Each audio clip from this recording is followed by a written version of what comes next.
Informasi lain, Presiden Joko Widodo menegaskan pemerintah terus bernegosiasi dalam proses pembebasan pilot Susi Air, Philip Mertens, yang masih disandra kelompok kriminal bersenjata selama hampir 5 bulan. Presiden Jokowi bilang banyak hal yang dilakukan pemerintah bernegosiasi membebaskan pilot Susi Air, tapi tidak bisa dibeberkan ke publik. Sebelumnya, Kepala Operasional Damai Kartens Kombes Faisal Ramadhani menyatakan pilot Susi Air diancam akan ditembak dan uang tebusan menjadi syarat pembebasan Philip Mertens. Kita akan terus berusaha bernegosiasi. Sebetulnya banyak hal yang kita lakukan di sana tetapi tidak bisa saya buka di sini.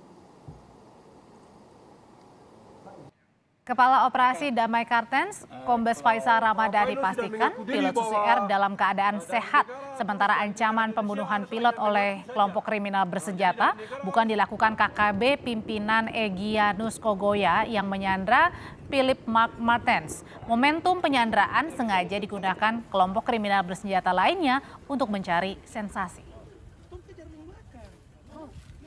Yang menyatakan dan menyampaikan ultimatum itu bukan dari kelompok Egyanus Kogoya.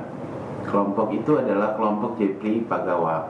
Ini ada beberapa kelompok yang memang mungkin mencari momentum dari kasus penyanderaan pilot sehingga menyampaikan berita-berita yang sesungguhnya secara kelompok juga sudah tidak dapat dipercaya. Dari hasil penyelidikan kami bisa pastikan bahwa pilot dalam keadaan sehat.